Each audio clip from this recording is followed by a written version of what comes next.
لقد كان لكم في رسول الله أسوة حسنة اعوذ باللہ من الشیطان الرجیم بسم اللہ الرحمن الرحیم اللہم صلی علی محمد وعلی آل محمد کما صلیت علی ابراہیم وعلی آل ابراہیم انک حمید مجید اللہم بارک علی محمد وعلی آل محمد کما بارکت علی ابراہیم وعلی آل ابراہیم انک حمید مجید۔ آج ہمارا آخری چیپٹر ہم شروع کر رہے ہیں اپنی کتاب کا۔ اس کا نام ہے المناقب والمثالب، فضائل و مناقب اور معائب اور نقائص۔ تو اس باب میں عام طور پہ صحابہ کی صفات کا ذکر ہے۔ تو آئیے ہم باب کو شروع کرتے ہیں۔ حدیث نمبر 3330 حضرت انس بن مالک سے روایت ہے، رسول اللہ صلی اللہ علیہ وسلم نے فرمایا، میں قیامت کے دن جنت کے دروازے پر آ کر اسے کھولنے کا کہوں گا۔ دربان پوچھے گا آپ کون ہیں؟ میں جواب دوں گا میں محمد ہوں۔ یہ سن کر وہ کہے گا آپ کے بارے میں مجھے حکم دیا گیا تھا کہ آپ سے قبل کسی کے لیے جنت کا دروازہ نہیں کھولنا۔ رسول اللہ صلی اللہ علیہ وآلہ وسلم سید الانبیاء ہیں۔ جب اللہ تعالیٰ نے آپ کو معراج کرایا تو مسجد اقصیٰ میں آپ نے تمام انبیاء کو نماز باجماعت کرائی، اور یہ اس بات کا اعلان تھا کہ آپ تمام انبیاء کے سردار ہیں۔ تو رسول اللہ صلی اللہ علیہ وآلہ وسلم سید الانبیاء ہیں۔ حشر کے میدان میں تمام لوگوں کے سردار آپ ہی ہوں گے، اور حضرت آدم سمیت تمام لوگ آپ کے جھنڈے کے نیچے ہوں گے۔ آپ خود فرماتے ہیں انا سید ولد آدم ولا فخر، میں آدم کی تمام اولاد کا قیامت والے دن سردار ہوں گا، اور اس میں کوئی فخر کی بات نہیں۔ اسی طرح رسول اللہ صلی اللہ علیہ وآلہ وسلم حضرت ابراہیم کی دعا ہیں۔ حضرت ابراہیم نے آپ کے لیے دعا کی تھی، ربنا وابعث فیہم رسولا من انفسہم، اے اللہ تعالیٰ ان کے اندر، مکہ والوں کے اندر، انہی کے اندر سے ایک نبی بھیجتا۔ رسول اللہ صلی اللہ علیہ وآلہ وسلم شافع محشر ہیں، اور آپ کے لیے ہی جنت کا دروازہ سب سے پہلے کھولا جائے گا۔ آپ جنت کے دروازے پر جائیں گے اور اسے کھولنے کا مطالبہ کریں گے۔ پوچھا جائے گا آپ کون ہیں؟ میں جواب دوں گا میں محمد ہوں۔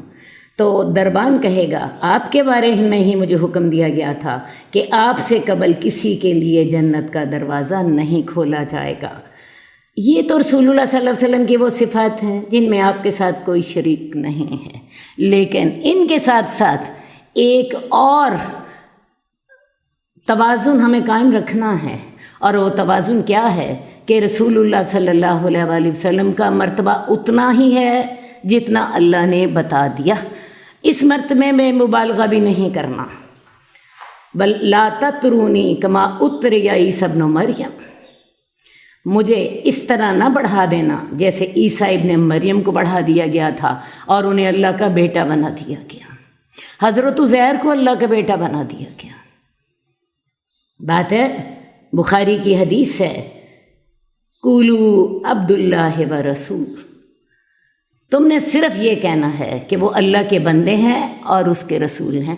ویسے بھی آپ دیکھیے سب سے بلند مقام رسول اللہ صلی اللہ علیہ وسلم کو اللہ تعالیٰ نے جب دیا تو وہ کون سا تھا؟ معراج کے مقام، معراج پر آپ کو بلوایا تھا، اس کا ذکر قرآن مجید میں اللہ تعالیٰ نے کیا۔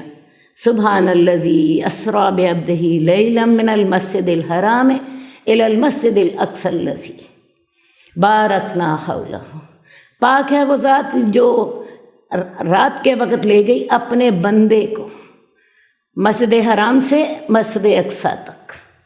تو اللہ تعالیٰ نے اس وقت رسول اللہ صلی اللہ علیہ وآلہ وسلم کا ذکر اپنے بندے کے طور پر کیا۔ اور ویسے بھی ہمارا ایمان ہے، ہمارا یقین ہے، اشہد ان لا الہ الا اللہ واشہد ان محمدًا عبدہ ورسولہ، تو لہٰذا یہ رسول اللہ صلی اللہ علیہ وسلم کی ساری حیثیتیں ہیں۔ آپ جنت میں جانے والے سب سے پہلے شخص ہوں گے، آپ شافع محشر ہیں، آپ کی شفاعت قبول کی جائے گی، آپ سب انبیاء کے سردار ہیں، لیکن اس کے باوجود رسول اللہ صلی اللہ علیہ وسلم اللہ کے بندے اور اللہ کے رسول ہیں۔ حدیث نمبر 3331، حضرت انس بن مالک سے روایت ہے کہ سلیم رضی اللہ تعالیٰ عنہ جو حضرت انس کی والدہ تھیں، ان کے پاس ایک یتیم بچی تھی۔ ایک دن آپ نے اس بچی کو دیکھا اور کہا، تو یہاں ہے، تیری عمر بڑھنے نہ پائے، تو بڑی ہو گئی ہے۔ یتیمہ یہ سن کر روتی ہوئی سلیم کے پاس آئی۔ سلیم نے پوچھا، بیٹی کیا ہوا؟ بچی نے جواب دیا، اللہ کے نبی نے مجھے بد دعا دی ہے کہ میری عمر بڑھنے نہ پائے۔ سلیم نے جلدی جلدی چادر لپیٹی اور نکل پڑیں، یہاں تک کہ رسول اللہ صلی اللہ علیہ وسلم کے پاس پہنچ گئیں۔ آپ نے پوچھا، سلیم تجھے کیا ہوا؟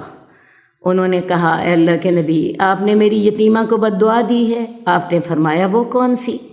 اس نے کہا، میری یتیمہ کہتی ہے کہ آپ نے اسے اس کی عمر بڑی نہ ہو یہ بد دعا دی ہے۔ یہ سن کر رسول اللہ صلی اللہ علیہ وسلم مسکرا دیے اور فرمایا، سلیم کیا تو نہیں جانتی کہ میں نے اپنے رب سے شرط لگائی ہے کہ میں انسان ہوں، عام دوسرے انسانوں کی طرح خوش بھی ہوتا ہوں، ناراض بھی ہوتا ہوں، جس امتی پر میں ایسی بد دعا کروں جس کا وہ حقدار نہ ہو تو اللہ تعالیٰ اس بد دعا کو اس کے حق میں اسے پاک کرنے والی، اس کا تزکیہ کرنے والی اور اسے روز قیامت اپنے قریب کرنے والی بنا دے۔ واقعہ جو ہوا ہے آپ کے سامنے ہے۔ رسول اللہ صلی اللہ علیہ وآلہ وسلم اس یتیم بچی کے پاس سے گزرے جو کہ سلیم کے ہاں رہتی تھی، اور آپ نے انہیں اتنی بات کہہ دی کہ تیری عمر بڑھنے نہ پائے۔ اب وہ بیچاری پریشان ہو گئیں کہ اللہ کے رسول صلی اللہ علیہ وآلہ وسلم نے مجھے بد دعا دے دی ہے، پریشان ہو گئیں۔ سلیم آپ کے پاس پہنچیں تو آپ نے سلیم سے کہا کہ میں اپنے رب سے میں نے کہا ہے کہ اللہ تعالیٰ میں انسان ہوں، میں کبھی ناراض بھی ہوتا ہوں، کبھی خوش بھی ہوتا ہوں، تو اللہ تعالیٰ اگر میں کسی کو کوئی ایسی بات کہہ دوں جس کا وہ حقدار نہ ہو تو اللہ تعالیٰ اس بد دعا کو اس کے حق میں پاک کرنے والی، اس کا تزکیہ کرنے والی اور قیامت کے دن اسے اپنے قریب کرنے والی بنا دے۔ یہ تھے رسول اللہ صلی اللہ علیہ وآلہ وسلم، جن کی بد دعا بھی برکت والی ہوتی ہے، جو بد دعا بھی اگر کسی کے لیے کر دیں اور اگلا اس کا حقدار نہیں تھا تو رسول اللہ صلی اللہ علیہ وآلہ وسلم نے اللہ سے دعا کر رکھی تھی کہ یا اللہ ایسے شخص، یہ میری جو بد دعا ہے اس کے حق میں باعث برکت بنا دے، اسے اپنے سے قربت کا سبب بنا دے۔ ایک اور واقعہ حدیث میں اسی طرح آتا ہے، حضرت عائشہ ہی اس حدیث کی راویہ ہیں، کہتی ہیں کہ اللہ کے رسول صلی اللہ علیہ وسلم کے پاس 2 آدمی آئے، انہوں نے آپ سے کوئی بات کی، مجھے نہیں سمجھ آئی کہ کیا بات کی، لیکن ہوا یہ کہ اللہ کے رسول ناراض ہو گئے۔ اللہ کے رسول نے انہیں برا بھلا کہا۔ جب وہ چلے گئے تو میں نے کہا یا رسول اللہ ان کے ساتھ تو خیر نہیں ہوئی۔ رسول اللہ صلی اللہ علیہ وسلم نے کہا کیا بات ہے؟ حضرت عائشہ نے کہا کہ یا رسول اللہ ایسے کر کے آپ ان پر ناراض ہوئے، آپ نے انہیں برا بھلا کہا۔ تو اس وقت بھی رسول اللہ صلی اللہ علیہ وسلم نے حضرت عائشہ کو کہا تھا کہ عائشہ میں نے اپنے رب سے یہ وعدہ کیا ہے کہ اگر میں کسی کو کوئی ایسی بات کہہ دوں جس کا وہ حقدار نہ ہو تو اللہ تعالیٰ میری اس بد دعا کو اس کے حق میں اپنی قربت کا ذریعہ بنا دے، اس کو اس کے گناہ پاک کرنے کا ذریعہ بنا دے۔ تو رسول اللہ صلی اللہ علیہ وآلہ وسلم جو تھے وہ رحمت للعالمین تھے۔ حدیث نمبر 3332، حضرت انس سے روایت ہے کہ رسول اللہ صلی اللہ علیہ وسلم نے فرمایا، انصار سے محبت ایمان کی علامت ہے اور ان سے بغض نفاق کی علامت ہے۔ انصار نے رسول اللہ صلی اللہ علیہ وآلہ وسلم پر اس وقت جان قربان کی جب ساری دنیا آپ کی دشمن ہوئی تھی۔ اللہ کے رسول ہجرت کے لیے کب نکلے؟ جب کفار مکہ نے آپ کے قتل کا منصوبہ بنایا، نہ صرف منصوبہ بنایا بلکہ پورے مکے کے جو اہم لوگ تھے تمام نے آپ کے گھر پر گھیرا ڈال دیا کہ آپ گھر سے باہر نکلیں گے تو آپ کو قتل کر دیا جائے گا۔ تو ان حالات میں جب کہ ساری دنیا آپ کی دشمن ہو چکی تھی، اس وقت اللہ کے رسول صلی اللہ علیہ وآلہ وسلم کے لیے اپنی محبتوں کے دامن کس نے واہ کیے؟ انصار نے اپنی جانیں قربان کیں، اپنے مال قربان کیے، اپنی اولادیں قربان کیں۔ تو رسول اللہ صلی اللہ علیہ وآلہ وسلم کو ان کی ان قربانیوں کی قدر تھی، اسی لیے رسول اللہ صلی اللہ علیہ وسلم سے نے قرار دے دیا کہ انصار سے محبت ایمان کی نشانی ہے اور انصار سے بغض منافق ہی کرے گا۔ جو شخص انصار سے محبت نہیں رکھتا اس کے ایمان میں خرابی ہے۔ رسول اللہ صلی اللہ علیہ وسلم انصار سے کس قدر محبت کرتے تھے، حدیث میں بہت سے واقعات آتے ہیں۔ ایک دفعہ اللہ کے رسول اپنے گھر سے باہر کھڑے ہیں، دور سے انصار آ رہے ہیں، وہ کسی شادی سے واپس آ رہے تھے، ان میں بچے بھی تھے، ان میں مرد بھی تھے، ان میں عورتیں بھی تھیں۔ اللہ کے رسول کھڑے ہو گئے اور کہنے لگے، اللہ میں ان سے محبت کرتا ہوں، اللہ میں ان سے محبت کرتا ہوں، اس ذات کی قسم جس کے ہاتھ میں میری جان ہے، میں تم سے محبت کرتا ہوں۔ اس کے علاوہ آپ کا حکم تھا انصار کے ساتھ نیکی کرنے کی وصیت قبول کرو، انصار کے ساتھ نیکی کرنے کی وصیت قبول کرو۔ تو لہٰذا انصار سے محبت ہمارے ایمان کا حصہ ہے۔ اصل بات ہے رسول اللہ صلی اللہ علیہ وسلم سے محبت ہمارے ایمان کا حصہ ہے، اور آپ کے تعلق سے ہر وہ چیز جس کا تعلق آپ کی ذات سے ہے، آپ کے اہل بیت ہوں، آپ کا شہر ہو، آپ کے شہر والے ہوں، یہ تمام لوگ ہماری محبت کے حقدار ہیں، اور ان سے محبت ہمارے ایمان کی نشانی ہے۔ حدیث نمبر 3333، حضرت عائشہ کہتی ہیں جب رسول اللہ صلی اللہ علیہ وسلم کی بیماری بڑھ گئی تو میرے بھائی عبد الرحمن بن ابو بکر کو حکم دیا کہ کوئی تختی یا ہڈی لاؤ، میں ابو بکر کے حق میں کچھ لکھوانا چاہتا ہوں تاکہ اس پر کسی کو اختلاف نہ ہو۔ جب عبد الرحمن کھڑا ہو کر جانے لگا تو آپ نے فرمایا، ابو بکر، اللہ تعالیٰ نے اور مومنوں نے اس بات سے انکار کر دیا ہے کہ تجھ پر اختلاف کیا جائے۔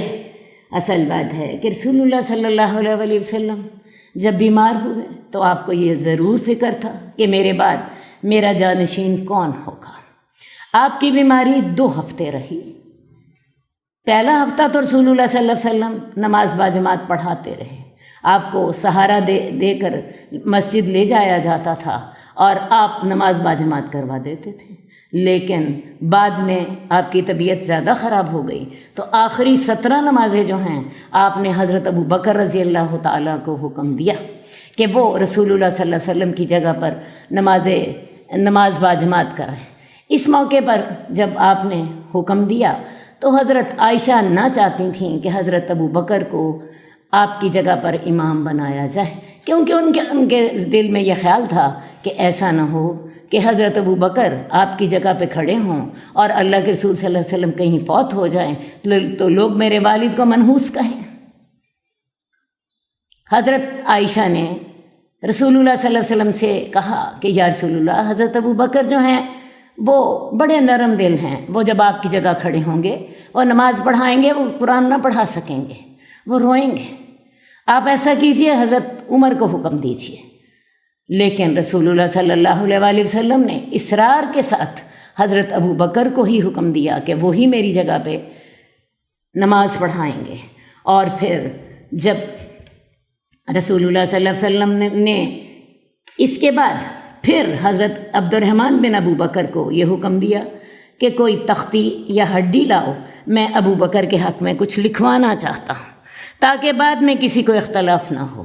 لیکن بعد میں آپ نے خود ہی اپنے اس حکم کو ختم کر دیا اور آپ نے یہ بات کلیئر کر دی کہ اللہ تعالیٰ اور مومن وہ ابو بکر کے بارے میں اختلاف نہیں کریں گے۔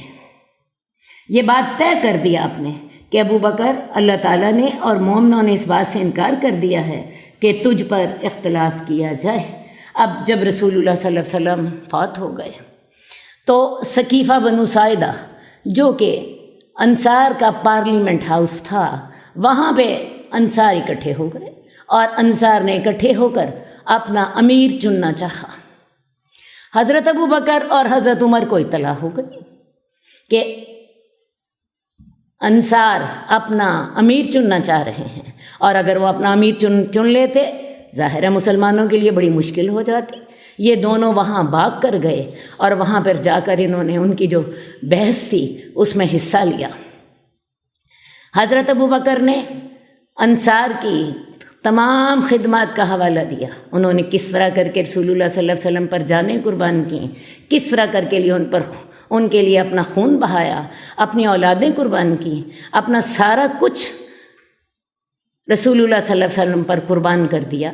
اور اس کے بعد ان کی خدمات کا اعتراف کرنے کے بعد حضرت ابو بکر نے یہ بھی انہیں بتایا کہ رسول اللہ صلی اللہ علیہ وسلم نے فرمایا تھا کہ لیڈر قریش سے ہوں گے،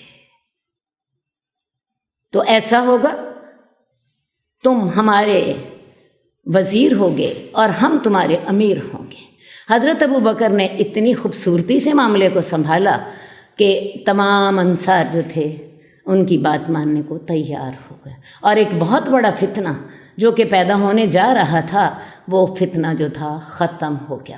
حضرت ابو بکر نے جب یہ ساری باتیں کی کہ تم ہمارے مشیر ہوگے اور ہم تمہارے امیر ہوں گے، تو اس وقت حضرت عمر نے آگے بڑھ کر حضرت ابو بکر کے ہاتھ پر بیعت کر لی، اور پھر اس کے بعد تمام مسلمانوں نے حضرت ابو بکر کے ہاتھ پر بیعت کی۔ تو لہٰذا حضرت ابو بکر کی جو خلافت ہے وہ برحق تھی، اور اس کی نشانی رسول اللہ صلی اللہ علیہ وسلم نے خود دے دی تھی۔ حضرت عمر نے یہی الفاظ کہے تھے کہ اللہ تعالیٰ نے آپ کو ہماری نماز کے لیے امام بنایا، ہمارے دین کے لیے امام بنایا، ہم آپ کو اپنی دنیا کے لیے امام بناتے ہیں۔ یہی الفاظ کہہ کر حضرت ابو بکر کے ہاتھ پر حضرت عمر نے بیعت کی، اور پھر یہ بیعت جو تھی بعد میں تمام مسلمانوں نے بھی حضرت ابو بکر کے ہاتھ پر کر لی۔ حدیث نمبر 3334۔ حضرت عائشہ کہتی ہیں کہ رسول اللہ صلی اللہ علیہ وسلم نے ایک وسق زخرہ یعنی اجوا کھجور کے بدلے میں ایک بدو سے ایک یا چند اونٹنیاں خریدیں۔ آپ گھر لوٹے، کھجوریں تلاش کیں لیکن آپ کو نہ ملی۔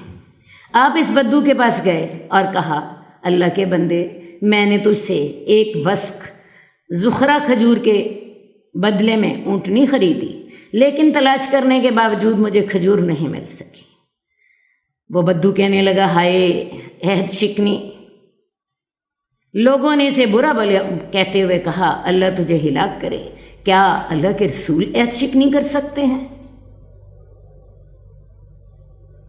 آپ نے اپنے صحابہ سے فرمایا، اسے کچھ نہ کہو، جس آدمی کا حق ہوتا ہے وہ بات تو کرتا ہے۔ رسول اللہ صلی اللہ علیہ وسلم پھر گھر گئے اور واپس آ کر فرمایا، اللہ کے بندے، میں نے تیرے سے اونٹنی خریدی تھی، میرا خیال تھا میرے پاس طے شدہ قیمت ہوگی، لیکن مجھے تلاش کے باوجود کچھ نہیں ملا۔ اس بدو نے پھر کہا، ہائے یہ تو دھوکہ بازی ہے۔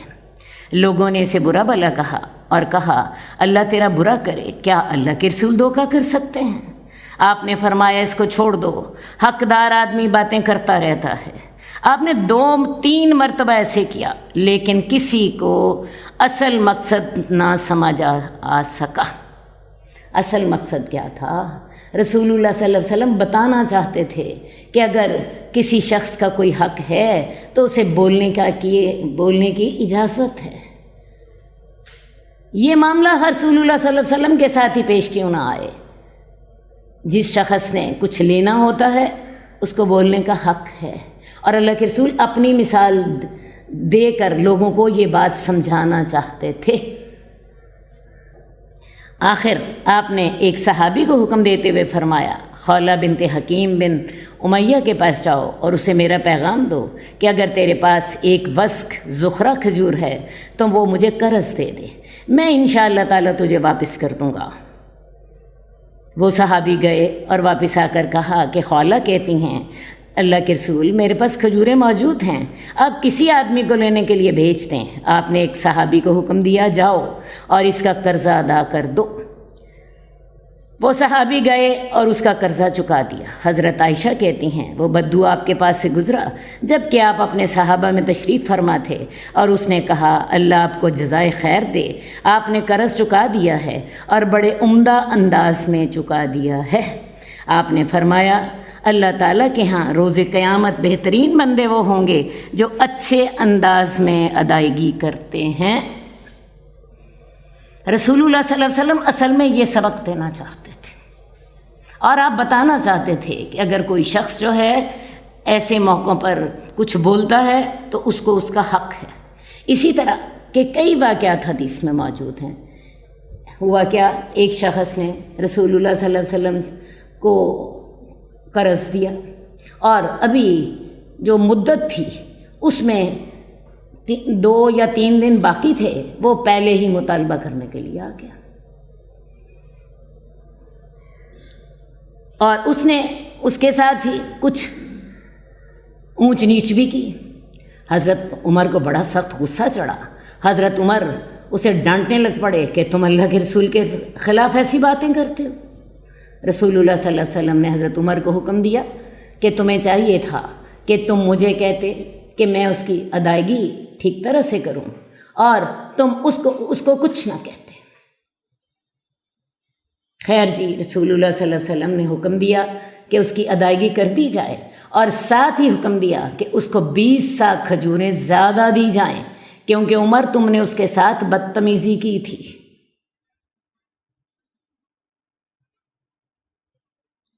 کیونکہ عمر تم نے اس کے ساتھ بدتمیزی کی تھی، تو لہٰذا اس کو 20 سا کھجوریں زیادہ دی جائیں۔ یہ تھا رسول اللہ صلی اللہ علیہ وسلم کا ادائیگی کرنے کا انداز۔ اور آپ فرماتے تھے کہ اچھی ادائیگی کرنے والے ہی بہترین لوگ ہیں۔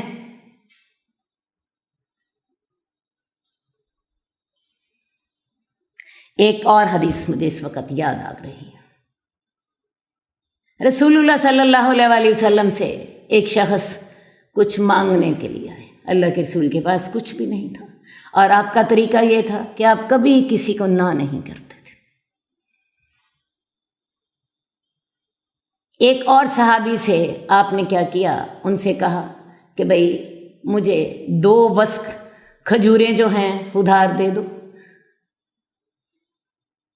انہوں نے 2 وسق کھجوریں جو تھیں ادھار دی تھیں۔ ایک وسق 4 من کے برابر ہوتا ہے، میں آپ کو یہ بھی بتا دوں۔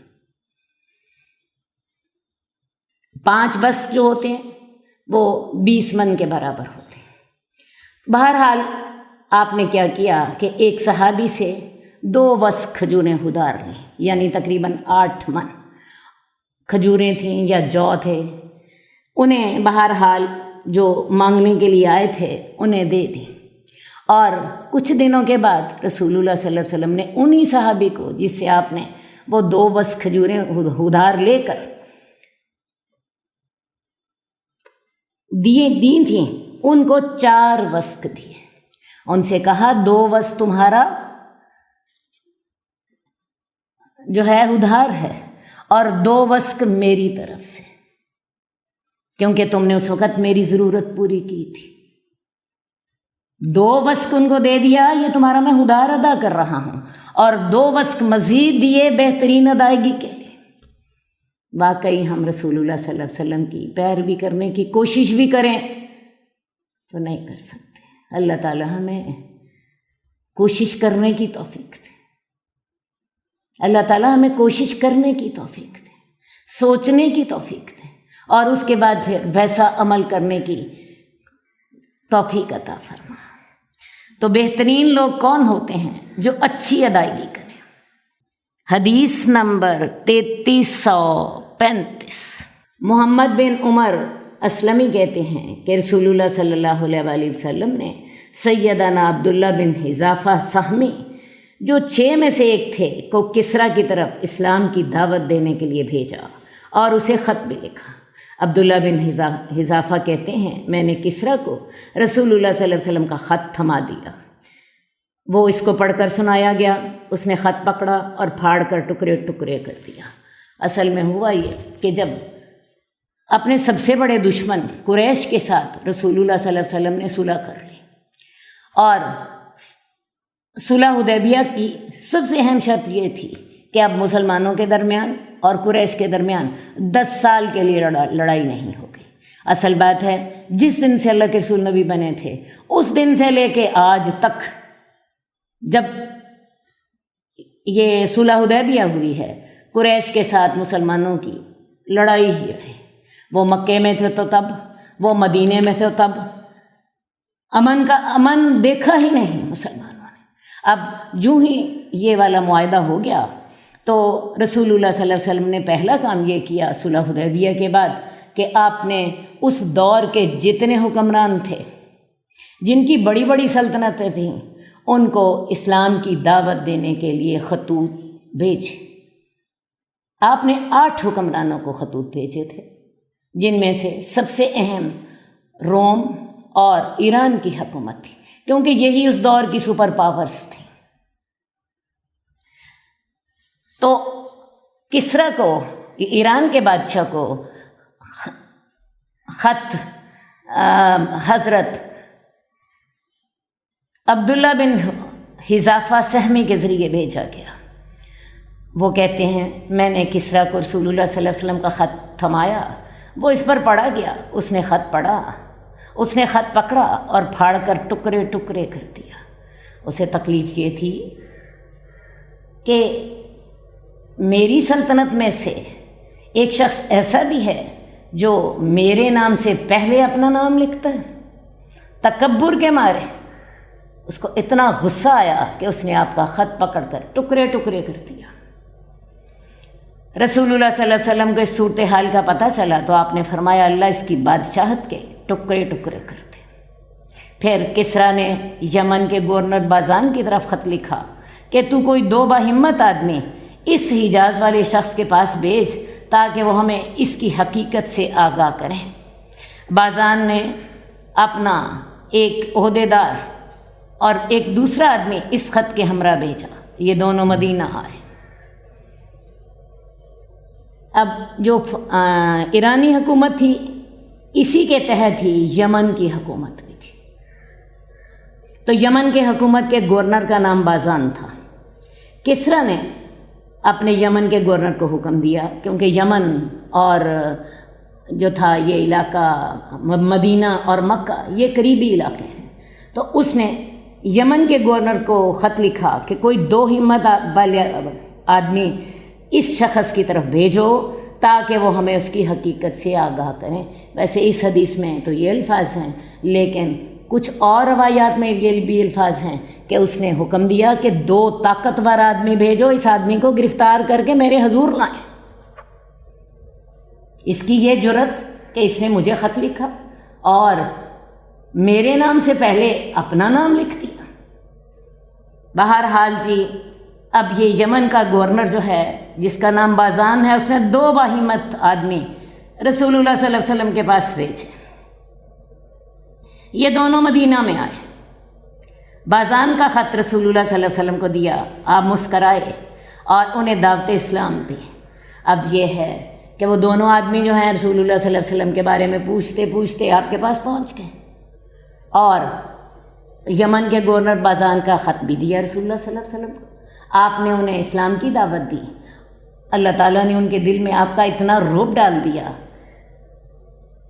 کہ اللہ کے رسول انہیں اسلام کی دعوت دے رہے تھے اس حال میں کہ ان کے مونڈوں کا گوشت جو تھا کانپ رہا تھا۔ یہ یہاں سے روب کی وجہ سے یہ گوشت ان کا کانپ رہا تھا، وہی جو 2 آدمی خیر سے اپنے بادشاہ کے حکم سے آپ کو گرفتار کرنے کے لیے تشریف لائے تھے۔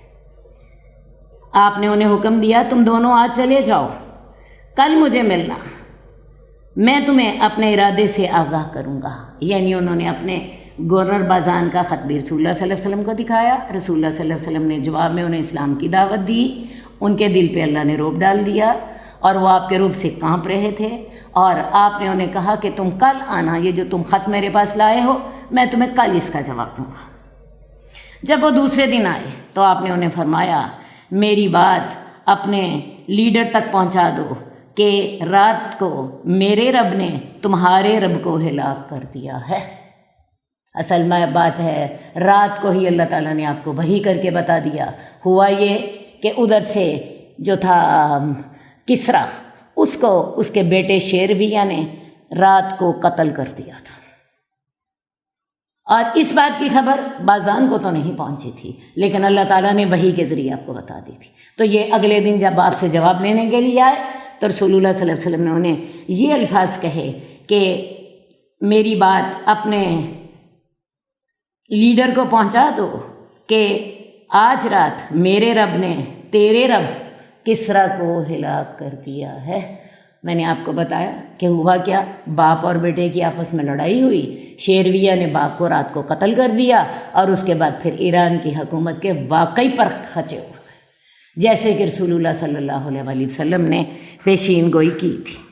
حدیث نمبر 3337، رسول اللہ صلی اللہ علیہ وسلم نے فرمایا ابو بکر اور عمر پہلوں اور پچھلوں میں سے جنت میں داخل ہونے والے عمر رسیدہ لوگوں کے سردار ہیں۔ حضرت ابو بکر اور حضرت عمر یہ رسول اللہ صلی اللہ علیہ وسلم کے 2 دست و بازو تھے۔ اکثر اللہ کے رسول صلی اللہ علیہ وسلم اکٹھے آتے اکٹھے جاتے، آپ نے کو مشورہ کرنا ہوتا، زیادہ تر مشورہ حضرت ابو بکر سے ہوتا، لیکن حضرت عمر بھی لازماً مشورے میں شریک ہوتے۔ ایک دفعہ آپ ہیرا کے پہاڑ پر تھے اور ہیرا کا پہاڑ ہلنے لگا۔ آپ نے فرمایا ہیرا تھم جاؤ، تم پر ایک نبی ہیں، ایک صدیق ہیں اور ایک شہید موجود ہیں۔ نبی تو آپ نے اپنی طرف اشارہ کیا، آپ کے ساتھ حضرت ابو بکر رضی اللہ تعالیٰ عنہ تھے، جو کہ حضرت ابو بکر صدیق ہیں، اور حضرت عمر آپ کو پتہ ہے انہیں اللہ تعالیٰ نے شہادت عطا فرمائی تھی۔ اس کے علاوہ رسول اللہ صلی اللہ علیہ وسلم فرمایا کرتے تھے کہ میرے بعد کوئی نبی ہوتا تو عمر ہوتا۔ حضرت عمر کی شان یہ ہے کہ حضرت شیطان اگر کسی گلی میں آ رہا ہوتا اور حضرت عمر بھی آ رہے ہوتے، شیطان حضرت عمر کو دیکھ کر اپنا راستہ بدل لیتا۔ اور جہاں تک حضرت ابو بکر کا تعلق ہے، حضرت ابو بکر جو تھے وہ رسول اللہ صلی اللہ علیہ وسلم کے یار غار تھے۔ اللہ تعالیٰ نے ان کو غار میں رات گزارنے کے لیے انہی کا انتخاب فرمایا تھا، اور انہی کے بارے میں فرمایا تھا لا تحزن ان اللہ معنا، تو غم نہ کھا، اللہ ہمارے ساتھ ہے۔ اللہ کو پتہ تھا کہ حضرت ابو بکر کو کتنا غم ہو رہا ہے رسول اللہ صلی اللہ علیہ وسلم کی جان کا۔ حدیث میں آتا ہے ایک دفعہ حضرت عائشہ لیٹی ہوئی تھی، آسمان پہ ڈھیر سارے ستارے تھے۔ حضرت عائشہ پوچھنے لگی یا رسول اللہ، اتنے زیادہ ستارے آسمان پر چمک رہے ہیں، کیا اتنی زیادہ نیکیاں کسی کی ہو سکتی ہیں؟ رسول اللہ صلی اللہ علیہ وسلم نے کہا ہاں، اتنی نیکیاں حضرت عمر کی ہیں۔ حضرت عائشہ کہنے لگی تو یا رسول اللہ میرے باپ کی، تو آپ نے فرمایا تیرے باپ کی ایک رات کی نیکیاں عمر کی تمام زندگی کے نیکیوں سے بہتر ہے۔ اور وہ کون سی رات تھی؟ جو کہ آپ نے غار میں گزاری تھی، جس کے بارے میں اللہ نے کہا تھا لا تحزن ان اللہ معنا۔ اللہ کو پتہ تھا کہ حضرت عمر جو تھے، حضرت ابو بکر جو تھے، وہ کتنا غم کر رہے تھے رسول اللہ صلی اللہ علیہ وسلم کی ذات کے بارے میں۔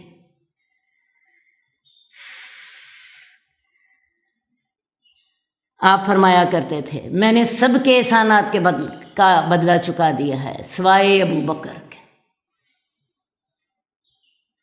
حضرت ابو بکر نے اپنا وقت، اپنا مال، اپنی صلاحیتیں، اپنی صحبت، اپنی محبت، اپنی توجہ، سب کچھ رسول اللہ صلی اللہ علیہ وسلم پر قربان کر دیا تھا۔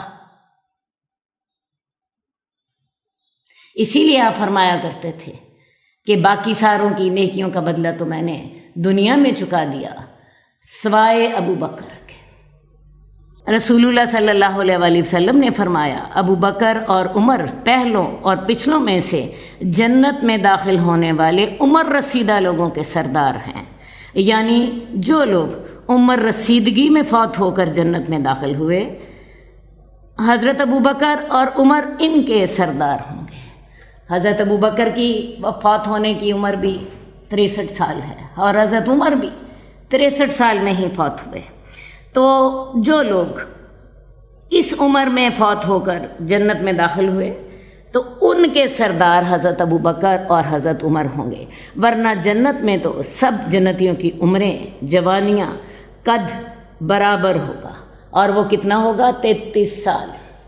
تمام مرد جو ہیں 33 سال کی عمر میں جنت میں داخل کیے جائیں گے،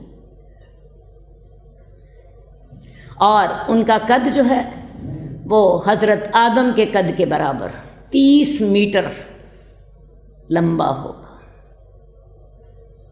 اور اسی طرح تمام جنتی عورتوں کی عمر کیا ہوگی؟ خواہ وہ بوڑھی ہو کے جنت میں گئی ہوں، اللہ تعالیٰ انہیں کمواریاں بنا کے جنت میں داخل کریں گے۔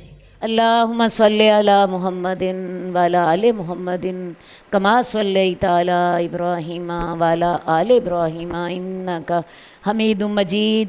اللہم بارک علی محمد وعلی آل محمد کما بارکت علی ابراہیم وعلی آل ابراہیم انک حمید مجید۔ مولاي صل وسلم دائما ابدا على حبيبك خير الخلق كلهم، مولاي صل وسلم